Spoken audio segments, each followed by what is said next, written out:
जैसा कि प्रकाश जी ने आप सबके समक्ष विषय रखा कि आज मंत्रिपरिषद की बैठक हुई प्रधानमंत्री नरेंद्र मोदी जी की अध्यक्षता में। उसमें विभिन्न निर्णय लिए गए। कुछ निर्णयों को विस्तार से उन्होंने रखा है। कृषि से संबंधित जो विषय है वो मुझे रखने के लिए उन्होंने कहा है। तो मैं इस अवसर पर सिर्फ इतना ही कहना चाहता हूँ कि प्रधानमंत्री नरेंद्र मोदी जी के नेतृत्व में विगत 7 वर्षों में लगातार कृषि के क्षेत्र में एक के बाद एक अनेक ऐसे निर्णय हुए जिन निर्णयों से किसान की आमदनी बढ़े, किसान महंगी फसलों की ओर आकर्षित हो, किसान के घर में खुशहाली आए और खेती फायदे का सौदा बने। इस दिशा में लगातार प्रयत्न हुए। जहां योजनाओं की आवश्यकता थी योजना बनी, योजनाओं के लिए बजट प्रावधान की जरूरत थी तो बजट प्रावधान किए गए, और जहां सरकार को पूंजी लगाने की आवश्यकता थी वहां अधिक पूंजी लगाकर भी किसान का फायदा हो, यह सुनिश्चित करने का प्रयत्न भारत सरकार ने प्रधानमंत्री नरेंद्र मोदी जी के नेतृत्व में लगातार किया है। उसी के परिप्रेक्ष्य में आप सब लोगों के ध्यान में है कि लगातार यह बात चलती रहती थी कि एमएसपी पर जो लागत आती है उस पर एमएसपी 50% मुनाफा जोड़कर घोषित होनी चाहिए। 2018 में प्रधानमंत्री जी ने ये निर्णय किया और तब से लेकर अब तक लगातार फसल के अनुसार यह एमएसपी समय पर लागत पर 50% मुनाफा जोड़कर बढ़ाई जाती है और उस पर किसान का जब फसल आ जाए तो खरीद की व्यवस्था भी की जा सकती है। जैसा कि अभी हाल ही में हम सब लोग उपार्जन के दौर से गुजर रहे हैं। जून 21 तक पिछले वर्ष इसी अवधि में 372.23 LMT खरीद हुई थी और उसकी तुलना में अगर आज देखेंगे तो 416.95 LMT से अधिक यह खरीद गेहूं की हो गई है और इसका लाभ 45.67 लाख किसानों को मिला है और इस खरीद के परिणाम स्वरूप 82,347.39 करोड़ रुपया एमएसपी के मूल्य का भुगतान किसान के खाते में करने का काम भारत सरकार और फूड कॉरपोरेशन ऑफ इंडिया के द्वारा किया गया है। इसी प्रकार से अगर हम देखेंगे तो धान का आंकड़ा लें, जून 21 तक 813.11 LMT धान की खरीद की गई है।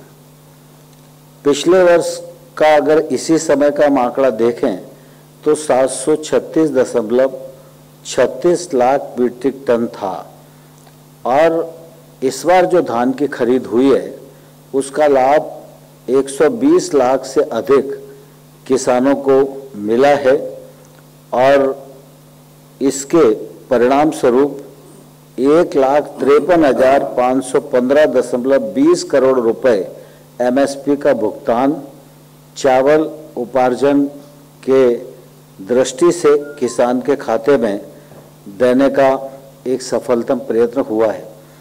इसी प्रकार से दलहन और तिलहन के क्षेत्र में भी भारत सरकार अपनी एजेंसियों के माध्यम से खरीद करती है और अभी देखेंगे तो 20-21 और रबी 21 के तहत तमिलनाडु, कर्नाटक, आंध्र प्रदेश, मध्य प्रदेश, महाराष्ट्र, गुजरात, उत्तर प्रदेश, तेलंगाना, हरियाणा और राजस्थान के 4,58,000 से अधिक किसान दलहन और तिलहन की खरीद से लाभान्वित हुए हैं और निश्चित रूप से इस दिशा में और निरंतर कोशिश की जा रही है कि दलहन का रकबा बढ़े, तिलहन का रकबा बढ़े और इसके लिए दलहन और तिलहन मिशन पर भारत सरकार काम कर रही है।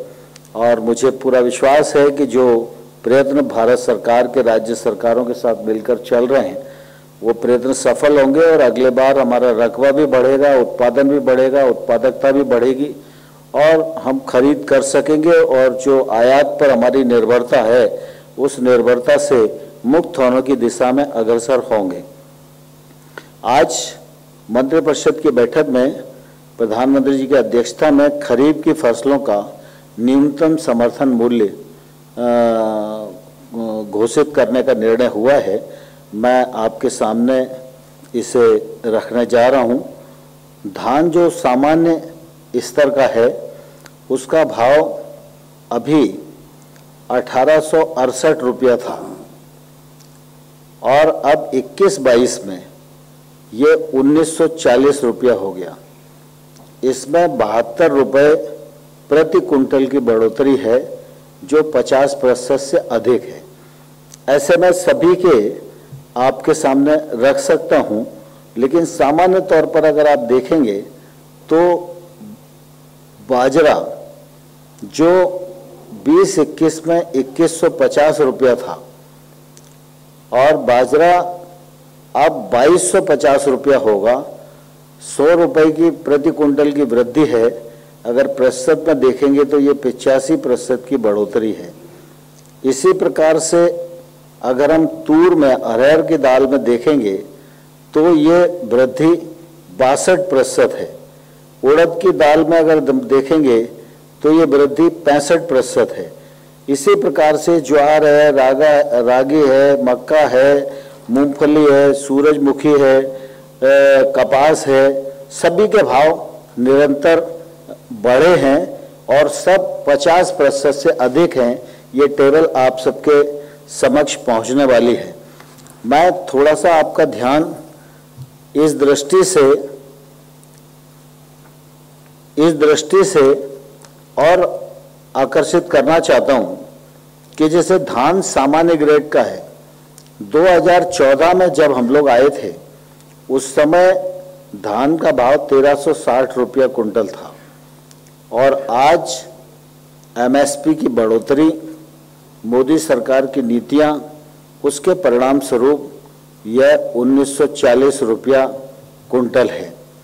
बाजरा अगर देखेंगे हम तो 14-15 में 1250 रुपया कुंटल था, आज 2250 रुपया कुंटल है। उस समय मक्का को अगर हम देखेंगे तो 1310 रुपया कुंटल थी और आज 1870 रुपया कुंटल है। तूर की दाल को अगर हम देखेंगे तो 4350 थी 14-15 में, आज 6300 है। ऐसे ही मूंग को अगर हम देखेंगे तो 4600 उस समय थी और आज 7275 है। उड़द को देखेंगे तो 4350 थी, आज ये 6300 रुपया प्रति कुंटल है। इस प्रकार से एक तौर से काफ़ी अंतर एमएसपी की जो पॉलिसी प्रधानमंत्री मोदी जी ने घोषित की उस के अनुसार जो निर्णय किए जा रहे हैं उसका परिणाम स्वरूप किसानों को निश्चित रूप से इसका लाभ मिल रहा है। और आपने देखा कि देश भर में बातें तो बहुत चलती हैं, लेकिन पिछले दिनों जब रिफॉर्म की बात आई थी तब एमएसपी के बारे में कई प्रकार की कुशंकाएं थी। तो उस समय मैंने भी हाउस में कहा था, माननीय प्रधानमंत्री जी ने भी देश को आश्वस्त किया था कि एमएसपी है और एमएसपी आगे भी रहेगी। उस वक्तव्य के अनुसार लगातार रबी और खरीफ के एमएसपी घोषित की जा रही है। सरकार गेहूं और धान का उपार्जन एफसीआई के माध्यम से कर रही है दलहन और तिलहन का जो उपार्जन है वो भारत सरकार अपनी अन्य एजेंसियों के माध्यम से कर रही है, इसलिए इसमें किसी को भी कहीं भ्रम रखने की आवश्यकता नहीं है। एमएसपी चल रही है, एमएसपी बढ़ रही है, एमएसपी पर खरीद भी बढ़ रही है। और मैं धन्यवाद देना चाहता हूं किसानों को कि किसान बंधु अच्छी मेहनत कर रहे हैं, उसके परिणाम स्वरूप उत्पादन और उत्पादकता भी बढ़ रही है। और अगर टोटल में हम देखेंगे तो कुल मिलाकर लागत पर 62% की वृद्धि इस बार की जो निर्णय है उनमें हो रही है। पिछले दिनों एक विषय काफी गर्म था देश में और उस समय सभी लोगों की चिंता थी, क्योंकि डीएपी खाद की हमारी जो निर्भरता है वो दूसरे देशों पर है। और पहले जो एक बैग डीएपी का मिलता था उसकी कीमत 1700 रुपया होती थी, 500 रुपया भारत सरकार की सब्सिडी थी और इसलिए किसान को 1200 रुपया एक बैग पर देना पड़ता था। लेकिन एकाएक अंतर्राष्ट्रीय कीमतें बढ़ गईं और इस एक बैग की कीमत 2400 रुपया हो गई। अगर भारत सरकार की सब्सिडी 500 रुपया ही रहती तो निश्चित रूप से ये बैग किसान को 1900 रुपये में लेना पड़ता। लेकिन प्रधानमंत्री जी निश्चित रूप से किसान हितों का हमेशा ध्यान रखते हैं। तत्काल उन्होंने बैठक बुलाई, निर्णय किया और एक बैग पर 1200 रुपये की सब्सिडी देना तय किया। परिणाम स्वरूप अब किसान को सिर्फ 1200 रुपये में ये बैग मिलेगा और इस पर जो अतिरिक्त सब्सिडी भारत सरकार को वहन करना पड़ेगी वो लगभग 15,000 करोड़ रुपया इस सीजन के लिए है।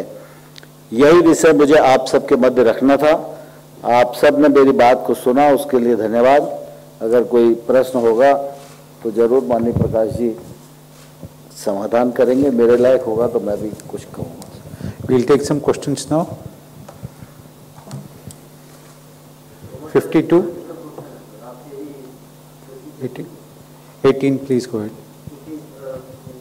राहुल गांधी का सुबह ट्वीट किया था सर, आज के कहना था कि किसान आंदोलन में 500 से ज्यादा किसान मारे गए हैं और उन्होंने कहा कि देश की रक्षा में 1 दिन मरे हैं किसान। आप इतनी चीज कह रहे हैं कि किसानों की एमएसपी बढ़ाई जा रही है। अभी राकेश जी के ममता बनर्जी से मिले हैं तो वहाँ पे दूसरे तरह की गठजोड़ बन रहा है। आपको लगता है कि किसान आंदोलन? देखिए, आप और सारा देश इस बात का साक्षी है कि प्रधानमंत्री मोदी जी की सरकार की प्रतिबद्धता किसानों के साथ थी, है और आने वाले कल में रहेगी।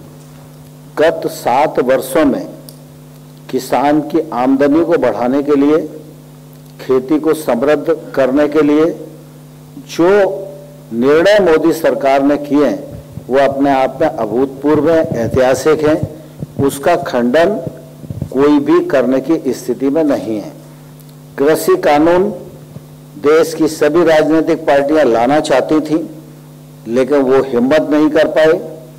मोदी सरकार ने किसानों के हित में ये बड़ा कदम उठाया और रिफॉर्म किया। उसका फायदा भी देश भर में अनेक स्थानों पर किसानों को मिला, लेकिन बीच में किसान आंदोलन खड़ा हुआ। सरकार किसानों के प्रति प्रतिबद्ध है, उनका आदर और सम्मान करती है, इसलिए सम्मान पूर्वक किसानों के साथ 11 बार भारत सरकार ने वार्ता का आयोजन किया।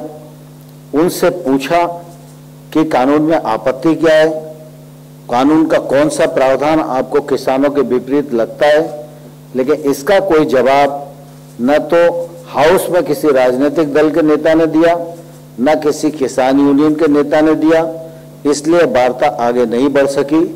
भारत सरकार प्रधानमंत्री नरेंद्र मोदी जी के नेतृत्व में किसानों के प्रति पूरी तरह सम्मान रखती है और इसलिए जब किसान चर्चा करना चाहेंगे भारत सरकार तैयार चर्चा के लिए रहेगी।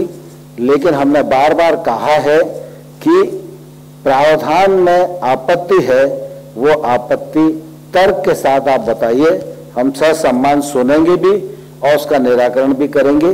जहां तक राहुल गांधी के ट्वीट का सवाल है, उसको कांग्रेस भी गंभीरता से नहीं लेती, इसलिए मुझे लगता है कि मुझे उसका जवाब देने की आवश्यकता नहीं है। सर, मेरा सवाल ये है कि जो किसान आंदोलन कर रहे हैं और लंबे समय से वो अभी भी जमे हुए हैं, कोरोना काल में भी उन्होंने अपनी मांग को लेकर अपना आंदोलन नहीं छोड़ा है, क्या कोई बातचीत का कोई रोड मैप आपको लगता है नए सिरे से होनी चाहिए? क्या सरकार की ओर से कोई पहल होगी? क्योंकि वो कहते हैं, सरकार कहती है बातचीत के लिए आइए, लेकिन वही एजेंडा सरकार दे देती है। जो 11 राउंड की बातचीत हुई है उसमें नतीजा नहीं निकला, तो वो सरकार के ऊपर डालते हैं। आपके पास कोई फ्रेश प्रपोजल है बातचीत के लिए? देखिए, 11 बार की बात सरकार ने खाली खाली नहीं की है।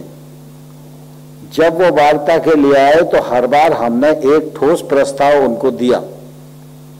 उनकी चर्चा के दौरान जो विसंगतियां ध्यान में आती थी, यद्यपि वो विसंगतियां नहीं थी, फिर भी किसानों के सम्मान में हमने उन विसंगतियों पर चर्चा करने और उसको निराकरण करने का प्रस्ताव उनको दिया था।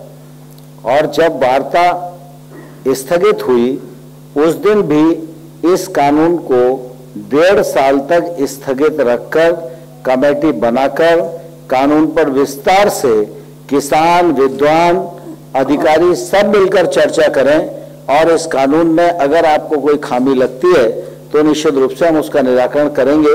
मैं समझता हूं ये अपने आप में बड़ा प्रस्ताव था, उसके बावजूद भी अगर उन्होंने प्रस्ताव नहीं माना तो यह दुर्भाग्यपूर्ण है।